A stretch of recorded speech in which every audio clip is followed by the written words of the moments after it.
You are here for a reason. God has a plan for you. Watch, listen, and learn. Then God said to Jacob, "Go up to Bethel and settle there, and build an altar there to God, who appeared to you when you were fleeing from your brother Esau." So Jacob said to his household and to all who were with him, "Get rid of the foreign gods you have with you, and purify yourselves and change your clothes. Then come, let us go up to Bethel, where I will build an altar to God, who answered me in the day of my distress and who has been with me wherever I have gone." So they gave Jacob all the foreign gods they had and the rings in their ears, and Jacob buried them under the oak at Shechem. Then they set out, and the terror of God fell on the towns all around them so that no one pursued them. Jacob and all the people with him came to Luz, that is, Bethel, in the land of Canaan.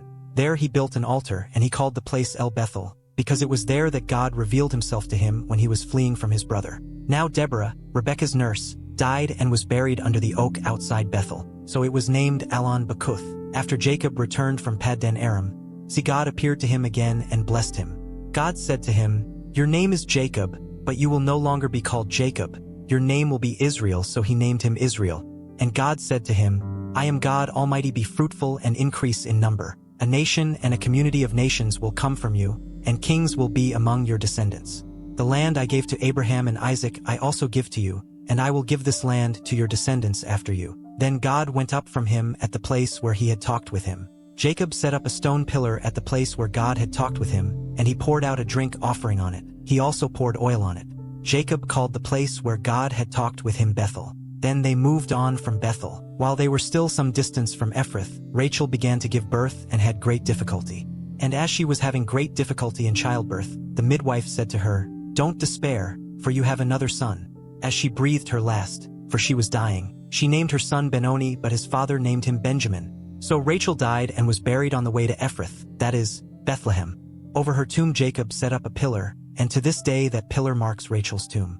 Israel moved on again and pitched his tent beyond Migdal Eder. The sons of Rachel's servant Bilhah, Dan and Naphtali. The sons of Leah's servant Zilpah, Gad and Asher. These were the sons of Jacob who were born to him in Paddan Aram. While Israel was living in that region, Reuben went in and slept with his father's concubine Bilhah, and Israel heard of it. Jacob had 12 sons. The sons of Leah, Reuben the firstborn of Jacob, Simeon, Levi, Judah, Issachar, and Zebulun.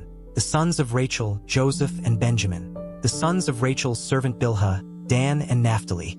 The sons of Leah's servant Zilpah, Gad and Asher. These were the sons of Jacob who were born to him in Paddan Aram.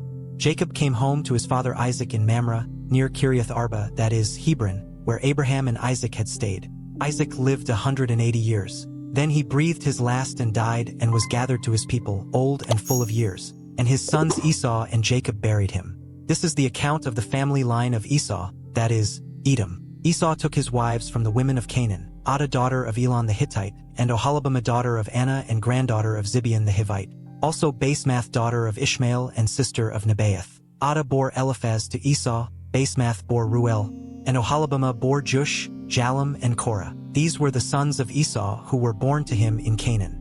Esau took his wives and sons and daughters and all the members of his household, as well as his livestock and all his other animals and all the goods he had acquired in Canaan, and moved to a land some distance from his brother Jacob. Their possessions were too great for them to remain together. The land where they were staying could not support them both because of their livestock. So Esau, that is, Edom, settled in the hill country of Seir. This is the account of the family line of Esau, the father of the Edomites in the hill country of Seir. These are the names of Esau's sons: Eliphaz, the son of Esau's wife Adah, and Ruel, the son of Esau's wife Basemath. The sons of Eliphaz: Taman, Omar, Zepho, Gatam, and Kenaz. Esau's son Eliphaz also had a concubine named Timnah, who bore him Amalek. These were grandsons of Esau's wife Adah.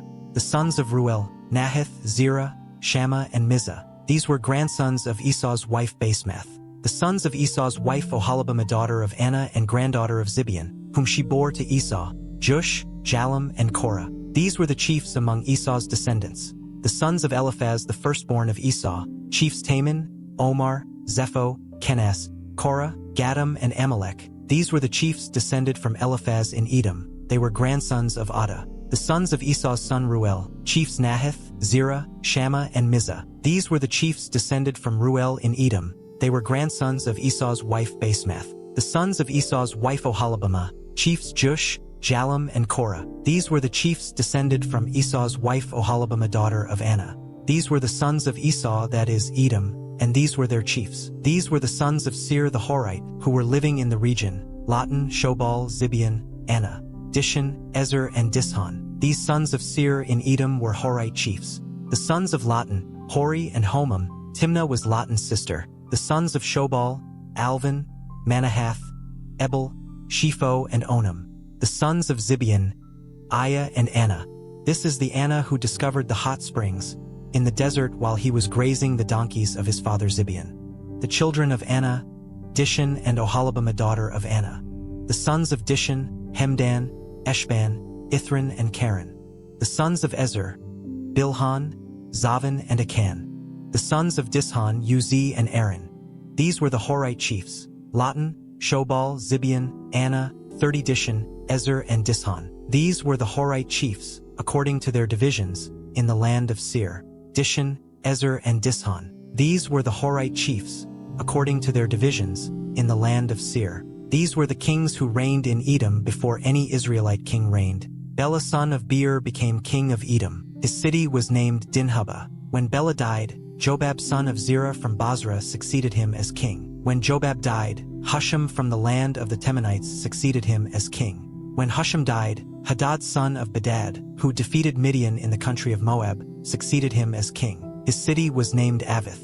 When Hadad died, Samlah from Masrekah succeeded him as king. When Hadad died, Samlah from Masrekah succeeded him as king. When Shaul died, Baalhanan son of Akbir succeeded him as king. When Baalhanan son of Akbir died, Hadad succeeded him as king. His city was named Pau, and his wife's name was Mehetabel daughter of Matred, the daughter of Mizahab. These were the chiefs descended from Esau, by name, according to their clans and regions: Timnah, Alva, Jetheth, Oholibamah, Elah, Pinion, Ganas, Taman, Mibzar, Magdiel, and Iram. These were the chiefs of Edom, according to their settlements in the land they occupied. This is the family line of Esau, the father of the Edomites. Jacob lived in the land where his father had stayed, the land of Canaan.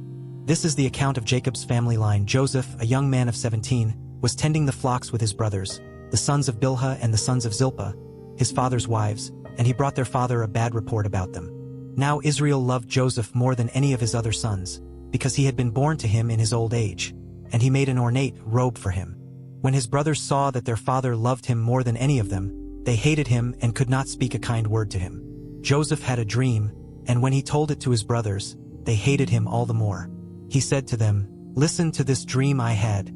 We were binding sheaves of grain out in the field when suddenly my sheaf rose and stood upright, while your sheaves gathered around mine and bowed down to it." His brothers said to him, "Do you intend to reign over us? Will you actually rule us?" And they hated him all the more because of his dream and what he had said. Then he had another dream and he told it to his brothers. "Listen," he said, "I had another dream, and this time the sun and moon and 11 stars were bowing down to me." When he told his father as well as his brothers, his father rebuked him and said, "What is this dream you had? Will your mother and I and your brothers actually come and bow down to the ground before you?" His brothers were jealous of him, but his father kept the matter in mind. Now his brothers had gone to graze their father's flocks near Shechem. And Israel said to Joseph, "As you know, your brothers are grazing the flocks near Shechem. Come, I am going to send you to them." "Very well," he replied. So he said to him, "Go and see if all is well with your brothers and with the flocks, and bring word back to me." Then he sent him off from the valley of Hebron. When Joseph arrived at Shechem, a man found him wandering around in the fields and asked him, "What are you looking for?" He replied, "I'm looking for my brothers. Can you tell me where they are grazing their flocks?" "They have moved on from here," the man answered. "That I heard them say, 'Let's go to Dothan.'" So Joseph went after his brothers and found them near Dothan. But they saw him in the distance, and before he reached them, they plotted to kill him. "Here comes that dreamer," they said to each other.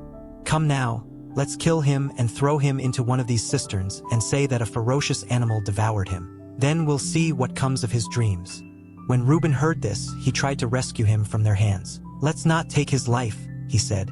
"Don't shed any blood. Throw him into this cistern here in the wilderness, but don't lay a hand on him." Reuben said this to rescue him from them and take him back to his father.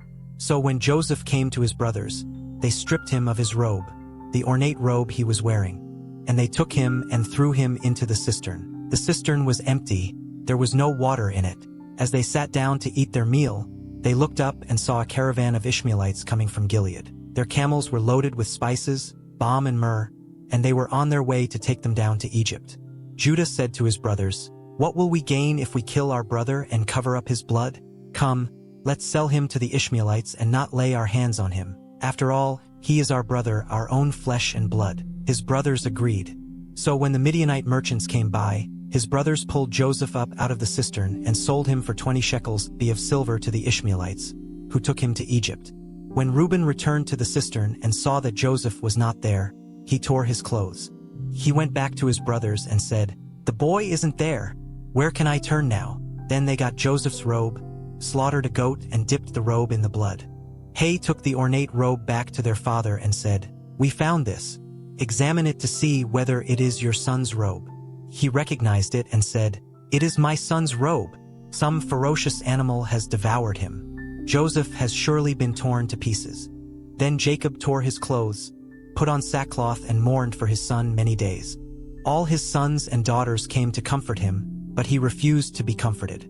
"No," he said, "I will continue to mourn until I join my son in the grave." So his father wept for him.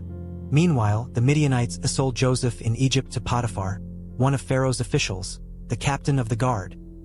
Bless the name of Jesus. Guys, please drop a like on this video. And don't forget to subscribe for more Bible stories.